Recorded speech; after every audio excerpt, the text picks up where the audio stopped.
Thank you. Yeah. Hello, everyone. It's so great to be here with you today. To start off with, I'd first like to take a really deep breath in with me. Now that we're centered here together, imagine a house, a building that houses the community that you spend most of your time in.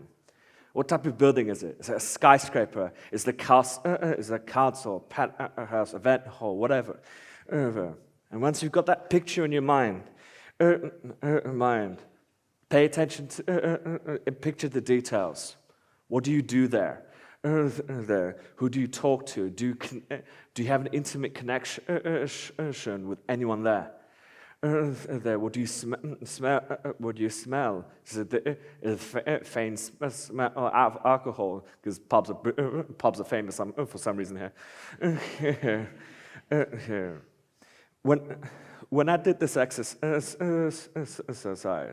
in true neurodivergent fashion, I went into tangent upon tangent in very philosophizing thoughts.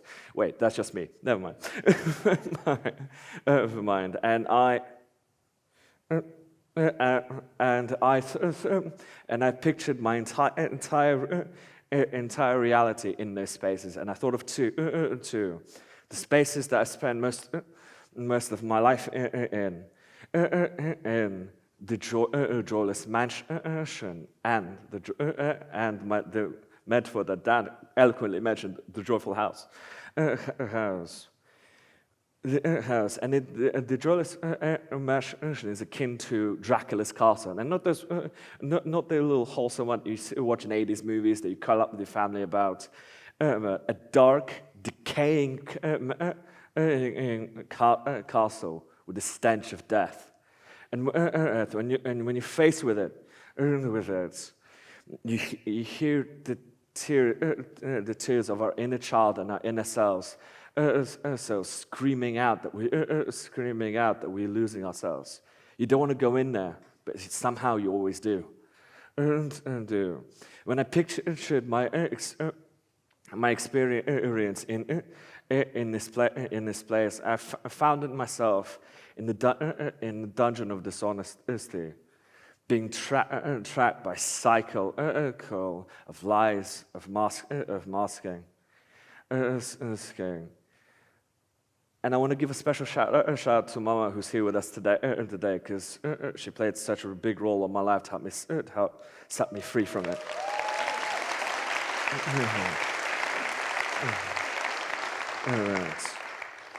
When I first tried to escape from it, I found myself going through the corridor of lies, where every door that opens, it's like a brick wall hitting my face, just face planting, until like those Simpsons metaphors, that's like the Simpsons scene where Sideshow Bob clicks on Rex and it fits in the face, boom. And then I went through the door of lies that took me right back to the place, and it was only when I started truthfully asking myself how to cut my mouth thanks to my mom. It's when I actually did, and when I was leaving this place, I found myself going onto the corridor of temptation, a dark place with spiky floors that makes us feel raw inside. And each door that creeped up, a temptation of twisted comfort tries to lure you in, and the feeling stronger the more and more you escape. And as you leave, for a moment, you feel this sense of relief that you're out, but at the same time, terror of the unknown. But when you leave the place and start building the joyful house, you find other joyful builders doing the joyful housework with you, and that can help set you free. And this is what that looks like, and then this is what the mansion looks like for me, and an endless mains and a twisted version of Hogwarts. and that.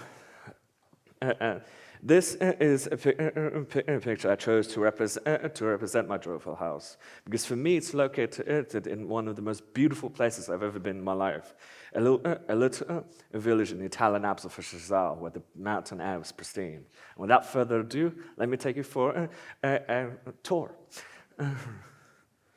Welcome to the room difference, and it's not just mine; it's all of ours. In this place. We go on a journey of intimate human discovery. Get to know how we think, what drives us, how we feel, how we communicate.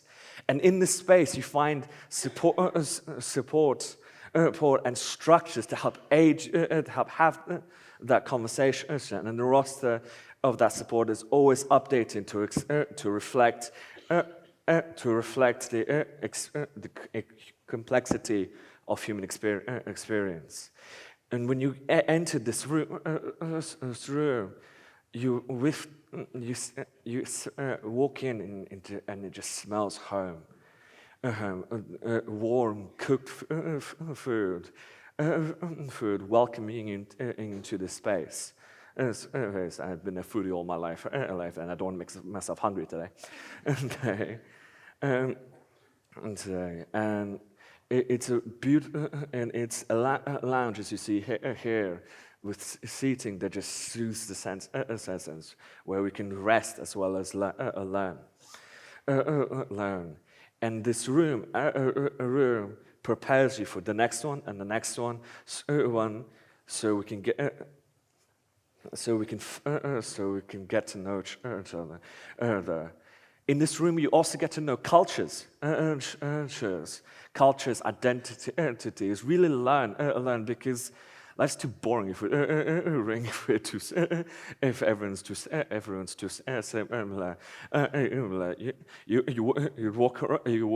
would walk around if everyone's too similar. You walk around like with a rod up your ass, saying, "I'm doing this." And everything you learn here prepares you for the next room. Welcome to the room of healing. This space is divided into several different corners. One where you can just rest, decompress, get your energy back for the day, and in my case, trying to deal with the over-incessant insistence of politeness in events that I cannot understand for any life of me. To anyone who does it, I just want to ask, why? And in this place, there's two spaces, spaces of discussion and a listening corner. And the listening corner is so important because in this space you don't give advice or get advice back. In this space people listen to you, and you listen to who speaks. It's a place to be heard, to be seen. For a time, I was an advisor for those who need a content warning right here now, and for survivors of sexual assault. And I mention this because this is a stark example of the importance of listening, because I've noticed in people retreating myself, and I was going through my own difficulties. Me retreating myself because I wasn't seen. And how many times have we all been vulnerable, but needed help, but didn't reach out because we didn't think that people understand that our experience is so unique, so our own, that no one could possibly get it. And we just felt lonely and in pain. And this space sets us free and helps us be emotionally still. not mentally, because with ADHD that's impossible. This is the room of discussion. In this space,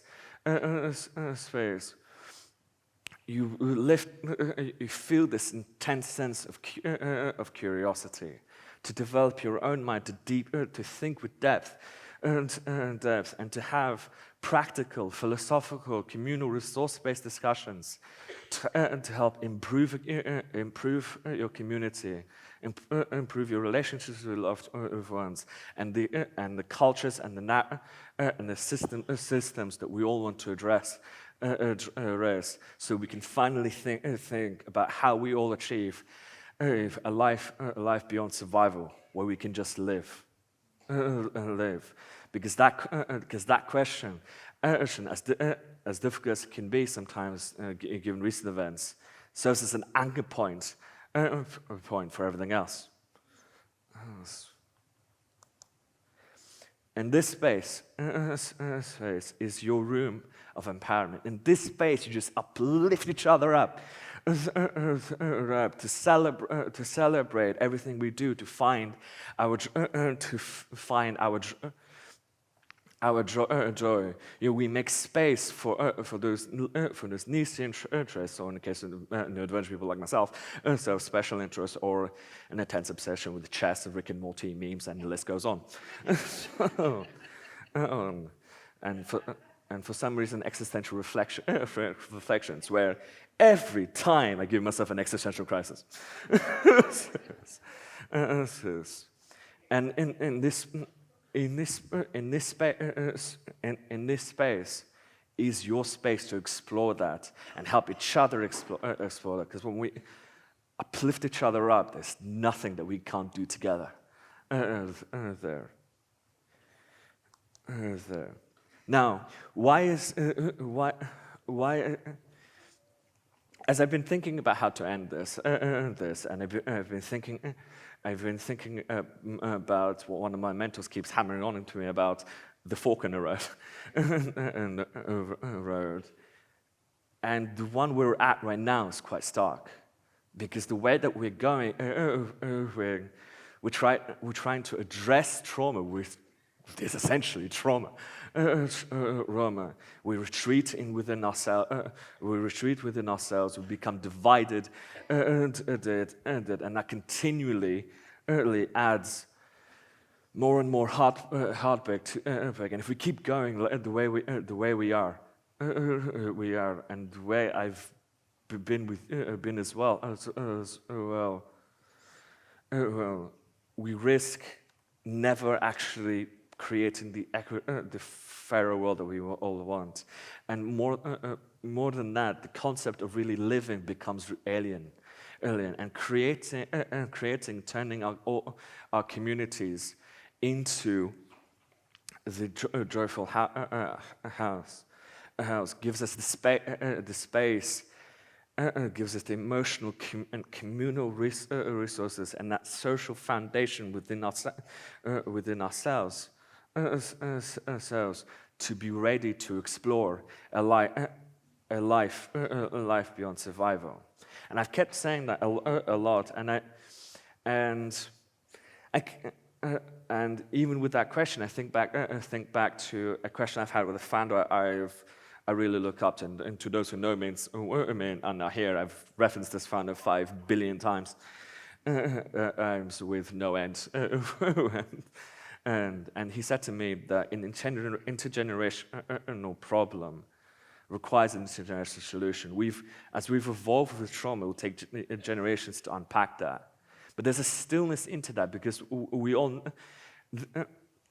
because we can take comfort in the fact that no matter what we do with the impact that we drive, we can still drive it and create and empower each other and help us heal each other, and give hope for the next generation to carry on, and so on and so forth, until one day the fight for a fairer world can just end, and we can live.